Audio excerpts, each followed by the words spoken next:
बोलिए भारत माता की, भारत माता की, भारत माता की। आज के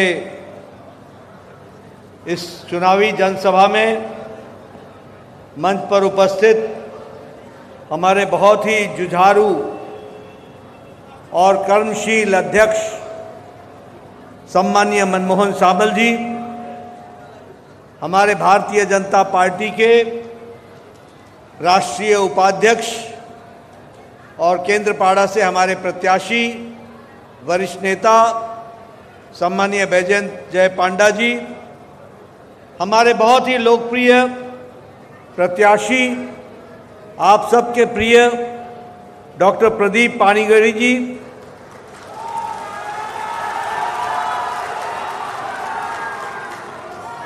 विप्लव देव जी पूर्व मुख्यमंत्री त्रिपुरा और हमारे साथी, मनोरंजन दयाल सामंतरी जी विधायक के प्रत्याशी, के अनिल कुमार जी हमारे प्रत्याशी, कृष्णा नायक जी, विभूति जैना जी, के नारायण जी, हमारे सम्मानित मंच और यहाँ इतनी बड़ी संख्या में एकत्र आए देवी और सज्जनों, मेरे युवा साथी और मीडिया के मेरे साथी, प्रिंट मीडिया और इलेक्ट्रॉनिक मीडिया के मेरे साथी। सबसे पहले तो मैं यहाँ जब आया हूँ उड़ीसा की धरती पर, तो सबसे पहले तो भगवान जगन्नाथ, महाप्रभु जगन्नाथ को नमन करता हूँ और अपनी बात को प्रारंभ करता हूँ। जय जगन्नाथ। मित्रों, आज 28 तारीख है और मधु बाबू की जन्म जयंती है। मधु बाबू जिन्होंने उड़ीसा को बनाने में एक बहुत बड़ा योगदान किया, ऐसे हमारे मधु बाबू के जन्म जयंती पर मैं उनको भी नमन करता हूं और उनसे आशीर्वाद लेता हूं। मैं जब यहां आया हूं तो मैं जरूर कृष्णचंद गजपति जी का भी उल्लेख करना चाहूंगा,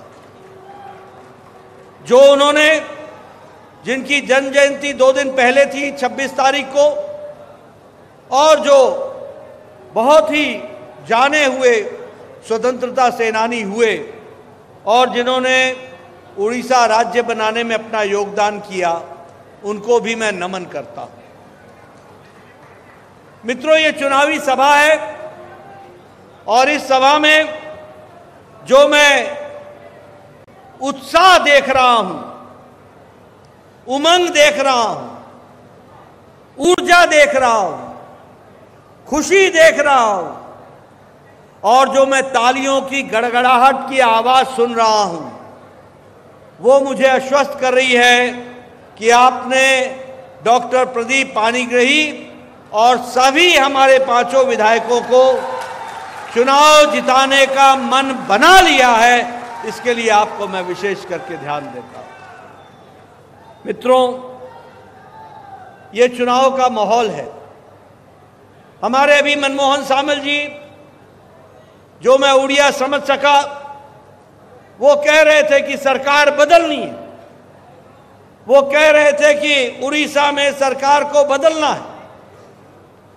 और मित्रों, मैं एक ही बात कहना चाहता हूं कि जो विकास मोदी जी दिल्ली में कर रहे हैं, उसका सही रूप में रूपांतर करने के लिए यहां प्रदेश में भी कमल खिलना चाहिए और भारतीय जनता पार्टी की सरकार बननी चाहिए।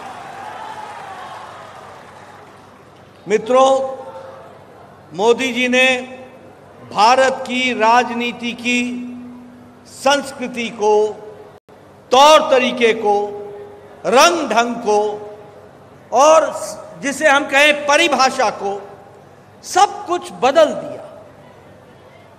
भारत में राजनीति आज से 10 साल पहले कैसी थी?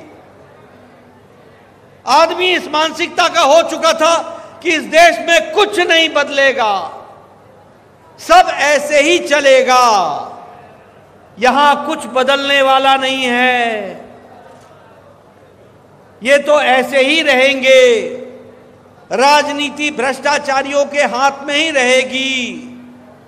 ऐसी मानसिकता के दौर से गुजर रहा था भारत। लेकिन मोदी जी के राजनीति में और प्रधानमंत्री बनने के बाद आज दुनिया कह रही है कि भारत बदल गया है और अब विकसित भारत के संकल्प को लेकर चल पड़ा है, उसकी तरफ आगे बढ़ा। इसलिए आज बदलता भारत का दौर दिख रहा है, लोगों में उत्साह है। यह सिर्फ प्रदीप पाणिग्राही जी को चुनाव जिताने का नहीं है, यह सिर्फ के अनिल कुमार को जिताने का नहीं है, यह सिर्फ कृष्ण कुमार नायक को जिताने का नहीं है, यह विभूति जेना को जिताने का ही नहीं है, यह के नारायण को ही चुनाव जिताने का नहीं है। यह चुनाव मोदी जी के नेतृत्व में विकसित भारत के संकल्प को पूरा करने का चुनाव है और उड़ीसा को आगे बढ़ाने का चुनाव है। पहले राजनीति होती थी जाति के आधार पर, धर्म के आधार पर, मजहब के आधार पर, इलाके के आधार पर। लेकिन मोदी जी ने भारत की राजनीति विकासवाद से जोड़ दी और विकास की तरफ ले गए, देश को आगे बढ़ाने का काम लिया है। और इसीलिए अब पॉलिटिक्स है रिपोर्ट कार्ड पॉलिटिक्स, पॉलिटिक्स है डेवलपमेंट की, पॉलिटिक्स है परफॉर्मेंस की, पॉलिटिक्स है अकाउंटेबिलिटी की, पॉलिटिक्स है जवाबदेही की। ये अगर किसी ने इस परिभाषा को लागू किया है तो प्रधानमंत्री नरेंद्र मोदी जी के नेतृत्व ने इसको लागू किया, यह भी हमको ध्यान में रखना चाहिए।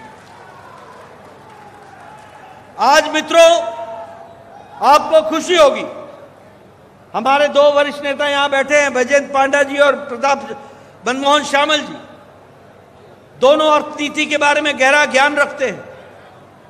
सारी दुनिया की अर्थनीति कोरोना के चपेट में आने के बाद और यूक्रेन के युद्ध के कारण आज सारे देशों की इकोनॉमी और अर्थनीति गड़बड़ा गई, डगमगा गई।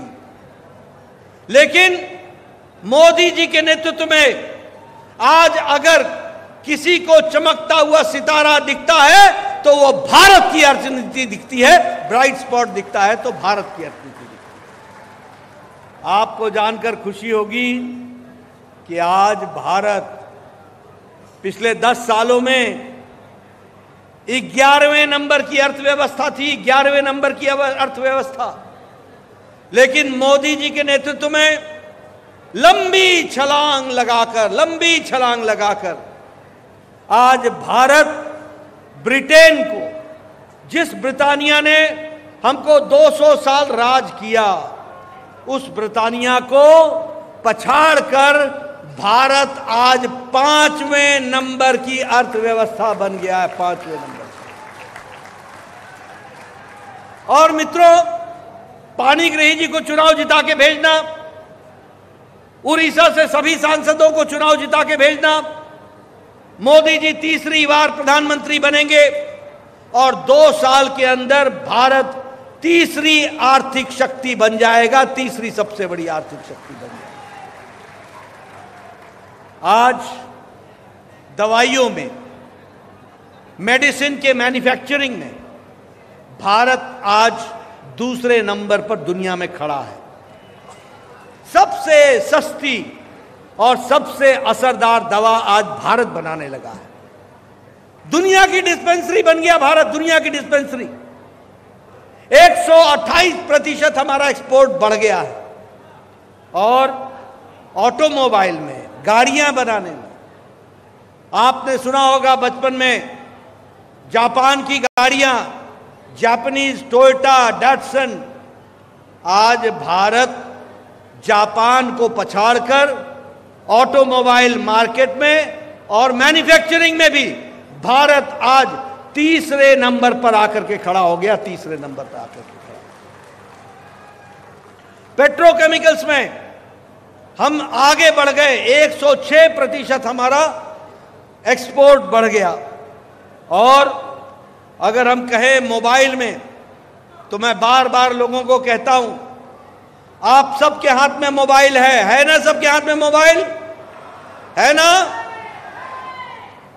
आज से 10 साल पहले इस मोबाइल पे लिखा होता था मेड इन चाइना, इस मोबाइल पे लिखा होता था मेड इन ताइवान, आपके मोबाइल पे लिखा होता था मेड इन कोरिया, आपके मोबाइल पे लिखा होता था मेड इन जापान। आज आपके मोबाइल पे लिखा हुआ है made in Bharat, made in India. Apple mobile भी अब भारत में बनने लगा है। यह भारत की बदलती तस्वीर है जिसको हमको याद करना है।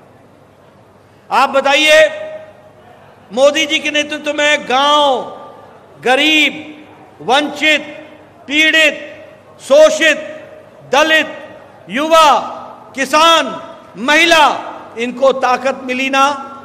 इनको ताकत मिली है ना? इनको ताकत मिली है ना? जरा बताओ। आप देखो, आज आपके गांव की सड़कें पक्की सड़क से जुड़ गई हैं। 1.5 लाख पंचायतों को ऑप्टिकल फाइबर से जोड़ा जा रहा है। कॉमन सर्विस सेंटर खुल रहे हैं। यहां हमारे बैजयंत पांडा जी लंबे समय से सांसद रहे, मनमोहन शामिल लंबे समय से विधायक रहे, मनमोहन जी आप मंत्री भी रहे। आप बताइए, आज से 20 साल पहले एक पंचायत के विकास के लिए 2.5 से 3 लाख रुपए मिलता था साल का। आज एक एक पंचायत को मोदी जी के राज में 3 से 5 करोड़ रुपए विकास के लिए मिल रहे हैं और बदलते भारत के साथ खड़ा हो रहा है। इसलिए विकास के दृष्टि से आज 55,000 नेशनल हाईवे की सड़कें बन गई। 55,000, 51,886 हमारे रेलवे की लाइनें बन गई। और जब मैं गरीब की बात करता हूं तो प्रधानमंत्री गरीब कल्याण अन्न योजना, यानी 80 करोड़ लोगों को मोदी जी 5 किलो गेहूं या 5 किलो चावल और 1 किलो दाल मुफ्त हर महीने दे रहे हैं, हर महीने। और उड़ीसा में 3 करोड़ 20 लाख लोगों को यह दिया जा रहा है। 3 करोड़ 20 लाख लोगों को। प्रधानमंत्री किसान सम्मान निधि, कभी आपने सोचा था कि किसान को कोई पैसा देगा, कोई उनका समर्थन करेगा? कभी सोचा था? आज प्रधानमंत्री किसान सम्मान निधि में मोदी जी सीधा 11 करोड़ 78 लाख किसानों के खाते में हर चौथा महीने में 2,000 रुपए सीधे उसके खाते में डाल रहे हैं। और लगभग 2-2.25 लाख करोड़ रुपए डाल दिया गया है। उसी तरीके से अब मोदी जी ने संकल्प लिया है कि दलहन और तेलहन में, दाल में और तेल में भारत आत्मनिर्भर हो जाएगा अगले 5 साल में। उसके लिए हम आगे काम कर रहे हैं। और जिसको आप मोटा अनाज कहते हो, बाजरा, ये इसको हम लोग और मोदी जी इसको श्री अन्न बोलते हैं। ये श्री अन्न भारत अब इसका हब बन जाएगा और ये उसका केंद्र बन जाएगा। ये भी हमको ध्यान में रखना चाहिए। मैं यहां आपसे ये भी बताना चाहूंगा कि उज्ज्वला योजना में लगभग 10 करोड़ बहनों को गैस का कनेक्शन दिया गया और 53,000 लोगों को, 53 लाख लोगों को यहां उड़ीसा में गैस का कनेक्शन दिया गया और गंजाम में 27,000 लोगों को गैस का कनेक्शन दिया गया। इस तरीके से काम हुआ है। मैं एक बात और बोलना चाहता हूं, आप सबसे मैं बताना चाहता हूं। मैं 1993 में, 1993 में मैं एमएलए बन गया था। 1993 में, एक मिनट, 1993 में एमएलए बन गया था। और उस समय मेरा बीडीओ मेरे पास आकर कहता था, नड्डा जी आप बताओ, आप इंदिरा आवास योजना में इस साल आपको एक पंचायत में 2 घर मिले हैं। इंदिरा आवास योजना 2 घर किसको देने हैं, किसको दिया जाए? मैं हंसते हंसते बोलता था, भैया तू ही रख ले, मैं कहां बांटूंगा, 1 अनार 100 बीमार कहां बांटूंगा। लेकिन तस्वीर बदली, मोदी जी भारत के प्रधानमंत्री बने, पिछले 5 सालों में 4 करोड़ मकान बना करके पक्के मकान दिए गए। 4 करोड़,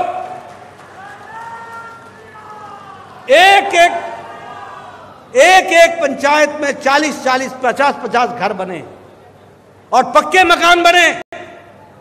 ड्राइंग रूम अलग, बेडरूम अलग, किचन अलग, टॉयलेट अलग, किचन के साथ गैस का कनेक्शन और साथ में कोर्टयार्ड, ऐसे पक्के मकान 4 करोड़ बने हैं। और आप हमारे प्रदीप पाणिग्राही जी को भेजना, अगले 5 साल में मोदी जी 3 करोड़ घर और बनाएंगे। 3 करोड़ घर।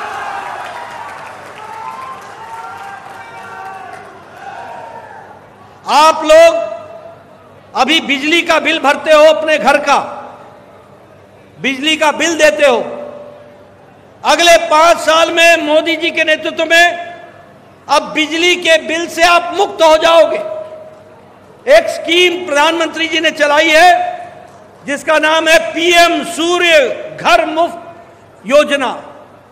सौर ऊर्जा हर एक को दिया जाएगा, हर एक घर का छत को दिया जाएगा सौर ऊर्जा, और सौर की ऊर्जा से आपके घर की बिजली चलेगी और जो बिजली एक्स्ट्रा होगी वो सरकार खरीद लेगी और आपको आमदनी का जरिया हो जाएगा। इस तरीके से अब काम चलेगा।